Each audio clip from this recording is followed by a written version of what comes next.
Like I would imagine most of our listeners have failed in ways that they regret. And You got a non-listener right here that failed in a way that he regrets. yeah, and significantly, right? Yeah. Right. There's all kinds of regrets that we carry. And sometimes we can think of ourselves like, hey, we're too far gone. There's no way I'm damaged goods. There's no way that the Lord would use me because I did X, Y, or Z. And then you look at the scriptures and you see who he used and who's in the line of Christ. And you go, oh.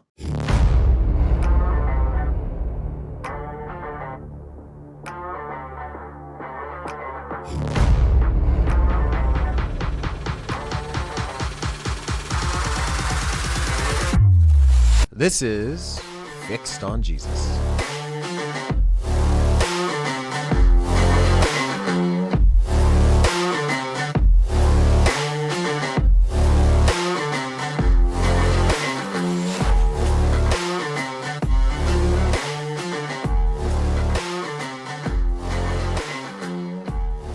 Hey, everybody. Welcome back to the Fixed on Jesus podcast. My name is Rich. I'm one of your hosts.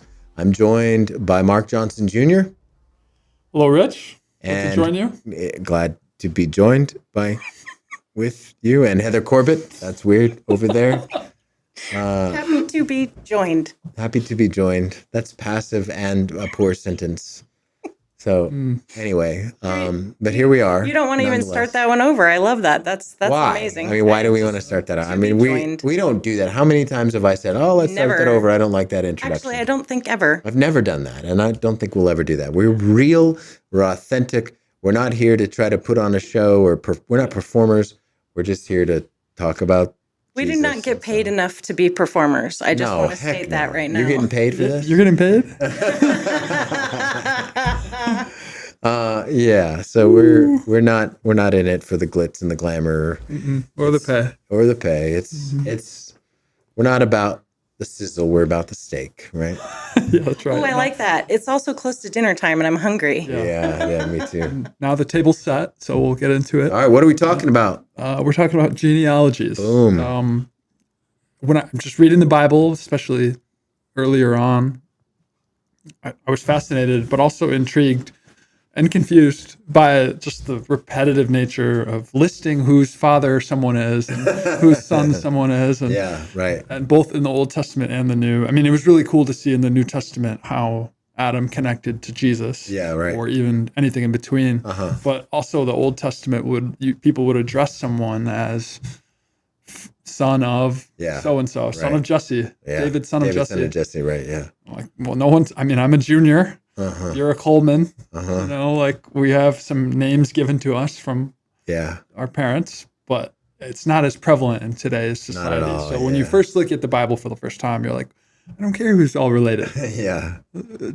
Why is it important, or what does it demonstrate? I think it demonstrates a few things that, are important. One of them is that God works in real time and space and history, right? And so these places are not made up. They're not fables. The geographical references are all real. And these are real people who live real lives just like us. And the other reality is that, we're not talking about Narnia. We're not talking about Middle Earth. No, Avatar. We're not talking about those places that are just made up. These are real. Yeah. And these real people lived and they lived and married and had children and got old and died, and they passed on their heritage to their children and their children's children, and it's real history. I mean, that's the way history is. And it's also just like you see that the Lord works through normal people, because most of the people that you read about in the genealogies, they're just listed and they're anonymous and we have no idea anything about them. Yeah, like Ananias, for example. Yeah, like you get him in Acts 9, and then he disappears in the pages of history. But there's a ton of people who are anonymous, except their names just listed right there in the Bible. And so, part of the reason we have these genealogies is that you see the progression to the promised seed of Christ, right? Jesus doesn't just appear out of nowhere. He is not like He's not like Superman who comes from the planet Krypton and comes in a ship and crash lands in Kansas, right? And he's like, That's where he would go, huh? Is that where Superman went? I don't know. yeah, that's where Superman went, yeah. And he You crash look like lands. you look like Superman with Like those Superman, glasses on yeah, today. right, exactly. And he crash lands there but he's from another planet, right? Jesus came from real people, and so you can trace his genealogy back. He's fully Jewish on both his mother and his father's side, even though his father didn't.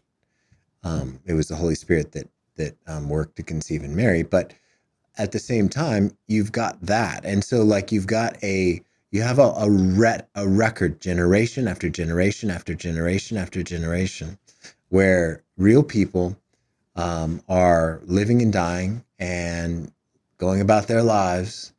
And at one point it leads to Christ, right? The other thing is that it's a constant reminder that things are not as they should be, because there is a refrain that is like, and they died, and they died, and they died, and they died, and they died. And I think one of the things we need to remember as Christians is that death is an uninvited guest. It's an invader into our world. And we make deals with death and say, well, they lived a long life or whatever. But death in all its forms is always evil and wrong. Yeah. And so with these genealogies, over and over and over and over again, we see the curse of sin that has been put on mankind and the effect of sin in death being ravaging mankind, not just this generation, not just the prior generation, but generation after generation after generation after generation. And so down through the centuries, over and over and over and over and over again, everybody died, everybody died, everybody died, everybody died, everybody died, everybody died, everybody died. But then there's this one guy. He died, but rose again. Yeah. And so for the very first time in human history, somebody broke the pattern. Somebody changed it, where it's like, whoa, there's something different. Is that why we say he defeated death? Yes. He rose from the dead, defeating death. But he defeated death. He became a champion for all those who trust in him. And so he defeated death on behalf of his people. And so like all of a sudden now, the pattern has been broken. And so he did not die, or he did die, but he will not die again. He has an indestructible life now, which is incredible. The other thing that genealogies do is they communicate grace, because like if you look at the line of Christ, the women referenced in the line of Christ are they have a sordid history, and some of the guys too, right? You read about the story of Judah. So Jesus is of the tribe of Judah. Judah was a bad guy. He slept with his son's wife, who dressed up as a prostitute. And like, that's okay. That's how the line of Christ went. I mean, like, what? You've got Bathsheba. David sees, I mean, it's like, this is R-rated stuff, right? David sees Bathsheba bathing. He calls her to himself. She gets impregnated. She's married. Her husband is fighting in David's war. David says, come back. And he's thinking, okay, well, maybe we can arrange this so that, he'll think it's his child. But the man has so much honor, he refuses, because his men aren't with him. He refuses to sleep in the same bed with his wife, and so he sleeps outside. And so then David sins and says, like, this guy, put him in the fiercest battle and then pull back, and he dies.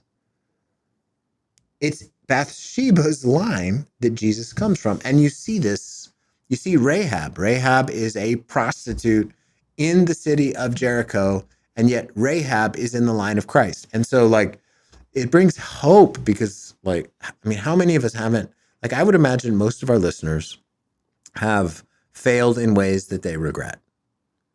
And You got a non-listener right here that failed in a way that he regrets. yeah, and significantly, right? Yeah. Right. There's all kinds of regrets that we carry. And sometimes we can think of ourselves like, hey, we're too far gone. There's no way I'm damaged goods. There's no way that the Lord would use me because I did X, Y, or Z. And then you look at the scriptures and you see who he used and who's in the line of Christ. And you go, oh, that's unexpected. Yeah. Right? Because you would expect that the ancestors of Christ would be, perfect people that live perfect lives, but that's just not the way it is. And so genealogies show us that the God is a God of grace. And he works through normal people. Like he's faithful to work in people despite their many flaws and foibles and troubles and hardships and stuff. Yeah. So seeing the line of Christ being essentially tainted with human sin and error and mistake, God can work through, a takeaway could be God can work through our messy lives. Now, that isn't a reason to make your life messy. Exactly. No, right. It's easy enough to sin without trying. 100%. To where he can still redeem that for his purposes. He can accomplish his will through our failures and setbacks. Okay, so that's really cool seeing from the Old Testament to Jesus. What about the foreshadowing that you see in the Old Testament about the genealogy that the Christ will come from? And it also included locations. Yeah, right, sure. Super cool. Yeah, I mean, you've got all kinds of prophetic material in the Old Testament that shows and points directly to Jesus Christ, where he'd be born, what would happen to him, all kinds of things, right? So like the genealogies really focus us, point us to Jesus. And it shows that Jesus is a legitimate Jewish, he had to be the Lamb of God. He had to come from, as Moses said, among his brothers. He had to be Jewish. Yeah. Jesus was Jewish and came from, a line of generation after generation of people who were Jewish. Yeah. And so it just follows that's what happened. And he was a real man coming from real compromised people. And in Luke 3, it traces it all the way back from Jesus to Adam, right? Which is cool. But why do some of the genealogies, why are some of them different? They have different scopes. They're looking to prove different things, right? Yeah. In Matthew, the focus is more for the Jew. In Luke, the focus is more for the, pointing back all the way to the common ancestry of mankind. Yeah. And that Jesus is the savior of the world, right? Luke is writing to Gentiles and focusing and doesn't assume that they have a Jewish background. And so, he's showing that you don't have to be Jewish to be a Christian. Okay. Because in that day, most Christians were Jewish today, but that was the way it was back then.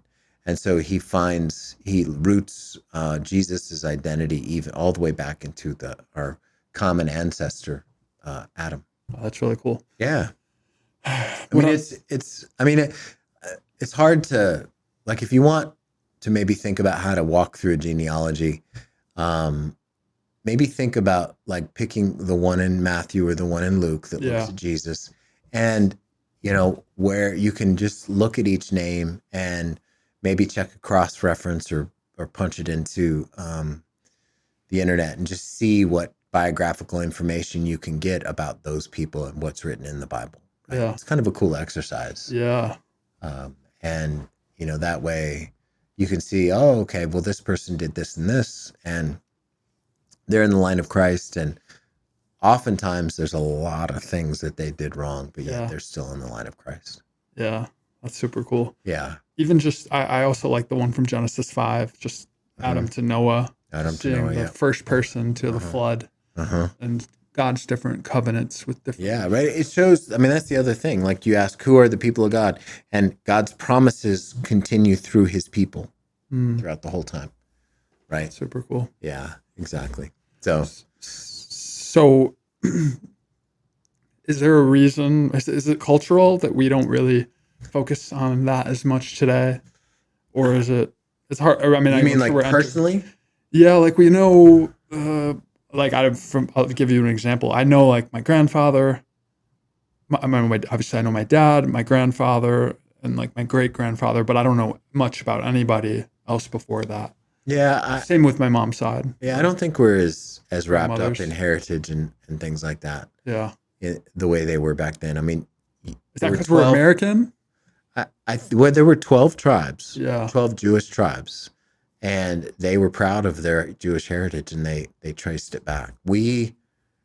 America, like since the Industrial Revolution, people have moved around so much. I mean, there's very few people who can trace their ancestry in the United States back to one place for more than 10, 15 years. Yeah. You know, it's not like your people are in the same place, right? Yeah. For all time. For 15 or for like 100 or 200 or 300 years, right? Like they used to be, right? So, Excuse me. So what I do know this. I know you know more about yours. Yeah, I'm the first. I'm the first generation to be raised outside of Texas, on either side for 200 years. Dang. And so my grandmother was not happy with that, but that's not normal, I would say. Yeah. You know, that's not something that most of us carry around. Yeah. Texas is like its own country. It is. That's I why. know. Yeah, it is. But anyways, anything else that we can be encouraged by when looking into the Bible for genealogies? And you've already mentioned just the grace that we receive, knowing that God can draw a straight line with a crooked stick like us. Yeah, right. I mean, I think like whenever you read the Bible and you come across something that just seems like a waste, there's always a reason it's there. Yeah. And so easy to skip over. It's easy, yeah. But like, The why? father of lived for his years were 120. I'm like, And he died. And he died. And he died. Yeah. Yeah. And so, like, why is this here? Just sit and maybe go, why is this here? There's a reason it's here, because God doesn't waste any words. Yeah. Why would he use all these words? Right. Think about that and maybe investigate some of the people there. And really, and also you realize there's a frailty with our lives too. I mean, that we're going to be one of the ones that are gone. Yeah. And there'll be people after us. And so how then shall we live? That's great. I appreciate it. If you have any questions about this or about anything else, feel free to email us at production@sonorgilbert.com and trace back your genealogy. And we love you. All right. We'll see you next time.